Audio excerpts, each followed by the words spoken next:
Reign of the Supermen, Part 21. This is Superman, The Man is Still, issue 26. And again, I just love Steel and Kal-El, The Man is Still, Clark Kent working together. And I just love this Kryptonian like healing battle suit that they gave Clark when he first returned. It was just a neat little way to just give him something different in his return rather than just wearing his original uniform, which also helps in the fact that the cyborg Superman's wearing those colors, so it's kind of like he's having to earn his stripes back per se.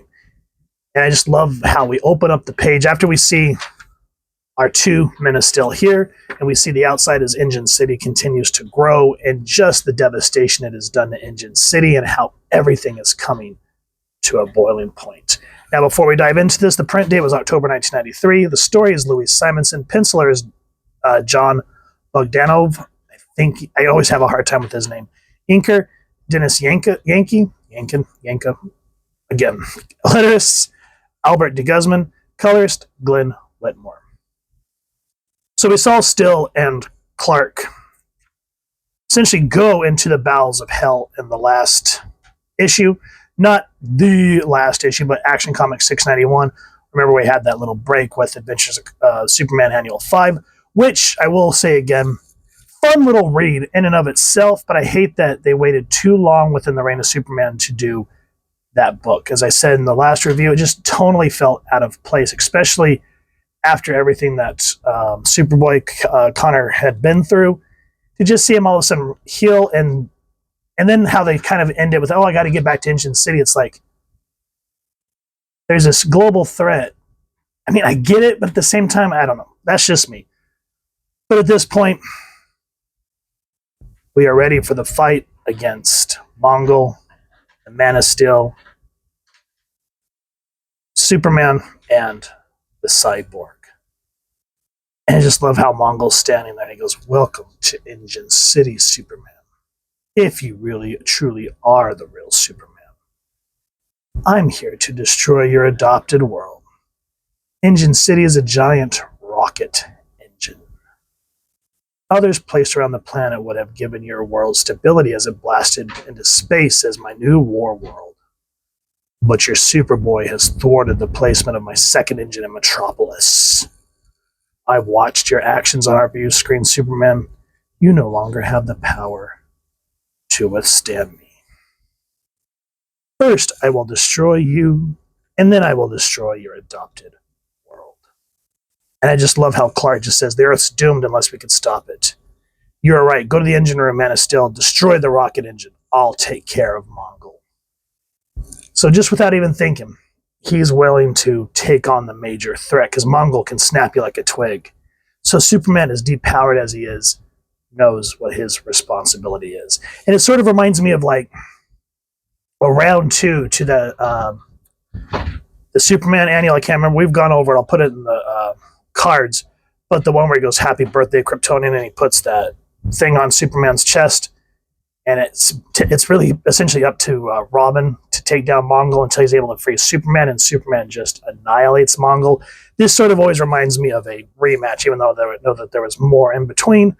But still, it's great. Now, John has said that if this isn't the real Superman, then he's close enough in my book. So he goes, "You saved my life once." He takes his mask off and he goes, "The High Steel Worker, I remember you. The name's John Henry Irons." So I just love how Clark, just right, because that's the type of person he is, he at least tries to remember the people he saves, and that's how there's more to him than just being this overpowered Boy Scout. He has heart, and that's why we love Superman. And again, I love how as John flies off, Clark goes, "Irons maybe, but strong as Still. Good luck, Still." And that's where he gets his name. So as Superman takes on Mongol, John goes down to the engine room. But what I love about here is because of the artist's style, everything always looks a little off, and it works with the cyborg Superman because Hank Henshaw shows that he can manipulate everything around him. So no matter how much John tries, he goes, "Animate, you're the cyborg. I know you plan to destroy my engine, but I will not let that happen. And the battle between, because John is, again, sort of like the Iron Man of the Superman universe.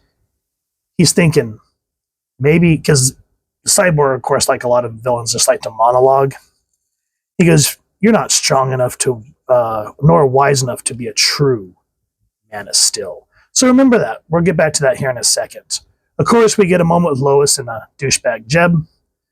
Now, I call him a douchebag, but at the same time, he doesn't understand every facet of Lois's life. She knows that she cared for Clark, and she cared for Superman. He goes, Lois, did that poor fool Clark Kent ever realize you were really in love with Superman?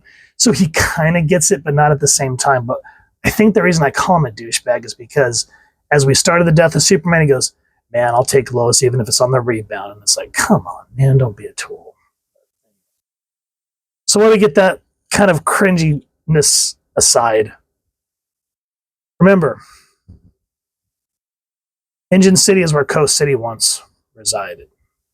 So, of course, Hal is on the way to investigate. And that's the only little bit of tease that we get, that Green Lantern is going to be showing up soon. But we know what's going to be in store for Hal once he shows up. So at this point in the book, it's just a slugfest because everything's finally coming to a boiling point. But I do love the fact that the Eradicator makes his way and he goes below as the great mechanism that has grown to take the place of Coast City. Even now I feel the vibrations as the engines lurch to life. I do not know what further evil the Cyborg has planned, but Superman and the Man of Steel are within, attempting to stop the destruction. And I must do everything in my power to aid them. So again, that's why I said through this whole review, Connor and the Eradicator have the most character development, because Connor coming from an angsty teenager to becoming selfless, the Eradicator, which had no sense of sympathy, empathy, compassion, was just a logical machine, but his programming was mixed with when he touched the body of Superman, and so he started to grow a conscience. So it's just a great grow between these two characters. And then again, going back to Steel,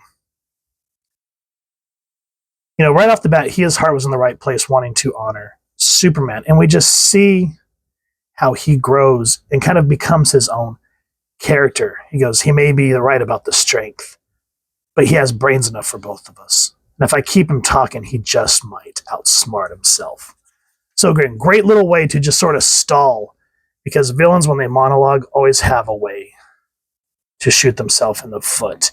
And just like how Hank Henshaw just kind of goes, cursed gnat, because Steel finds a way to stop the engines, even at the sake of his own morale, his own, what's that word I'm looking for? His own safety, for lack of a better term. But it makes the Cyborg Superman truly frustrated. And that's where the book ends. An excellent issue showing every different character's personality on display the way it should be displayed.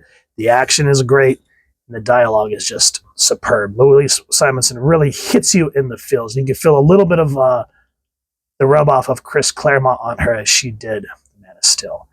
Excellent issue. Highly recommend it.